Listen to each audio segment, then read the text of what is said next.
Hello student, आज की इस वीडियो में हम बात करने जा रहे हैं क्लास 8 विज्ञान बुक से चैप्टर 1 कोशिका के क्वेश्चन आंसर को सॉल्व करेंगे। ठीक है, इससे पहले भी हम लोग क्वेश्चन नंबर 4 तक का वीडियो ऑलरेडी बना के डाल दिया है चैनल पे, जिसका लिंक भी हम आपको डिस्क्रिप्शन बॉक्स में दे देंगे, वहाँ से जाकर उसको पहले देख लीजिएगा।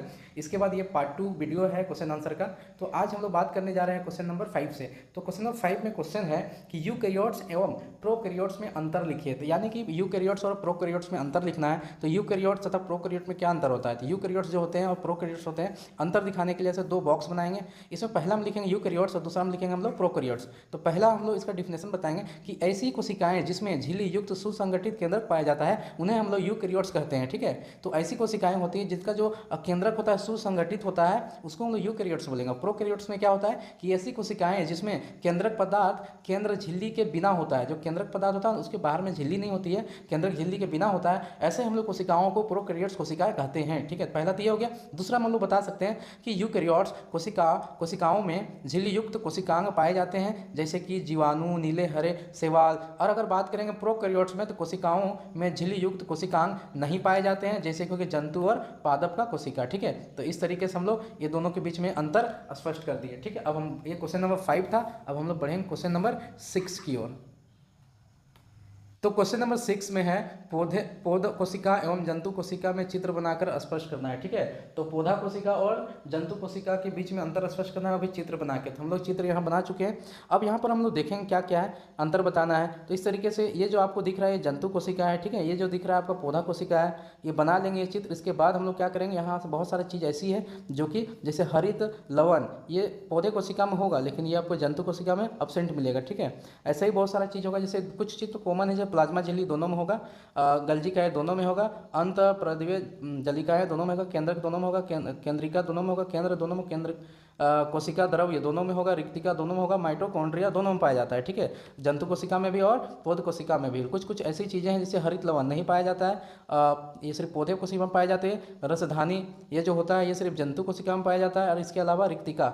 ठीक है, ये सारी चीज़ें हैं। ये तो हो गया इसका फिगर। इसके अलावा इसमें अंतर क्या है उसको भी हम लोग लिख लेंगे। ठीक है, तो लिखेंगे ऐसे कि पौधे कोशिका में कोशिका भित्ति होती है। तो पौधा कोशिका में क्या होता है, कोशिका भित्ति पाई जाती है। ठीक है, पौधा वाला कोशिका में। जबकि जंतु कोशिका में कोशिका भित्ति नहीं होती है ना, जंतु कोशिका में ये एब्सेंट होता है। इसमें हरित लवण पाया जाता है, अभी बताएं, इसमें पौधे कोशिका में हरित लवण पाया जाता है, इसमें हरित लवण नहीं पाया जाता है। तो जंतु कोशिका में हरित लवण नहीं पाया जाता है। पौधे पौधे कोशिका में रिक्तिका आकार में बड़ी होती है। तो पौधे कोशिका में अगर रिक्तिका देखा जाए तो उसका आकार बड़ा होता है, जंतु कोशिका में रिक्तिका का आकार बहुत छोटा होता है। ठीक है, ये 3 डिफरेंस लिख देंगे तो हम लोग का वो फिगर आपको याद रखना है। ठीक है, इससे पहले जो आपको हम फिगर बताए हैं, पिक्चर, ये चित्र आप देख रहे हैं, इस चित्र को आपको याद रखना है, इसको बनाना भी है। ठीक है, बनाने का प्रैक्टिस भी कीजिए और ये सारी चीज़ें याद रखिए कि कहाँ पर गल्जिका है, कौन प्लाज्मा झिल्ली है, क्या है अंत प्रद्रवी जालिकाएं, केंद्रिका कौन है, केंद्र कौन है, कोशिका द्रव्य क्या है, रिक्तिका क्या है। देखिए रिक्तिका कितनी बड़ी रिक्तिका है। ठीक है, पौधे में। और अगर बात करेंगे इसमें रिक्तिका, तो बहुत छोटी रिक्तिकाएं होती है। ठीक है, जंतु कोशिका में। तो इस तरीके से हम लोग क्वेश्चन नंबर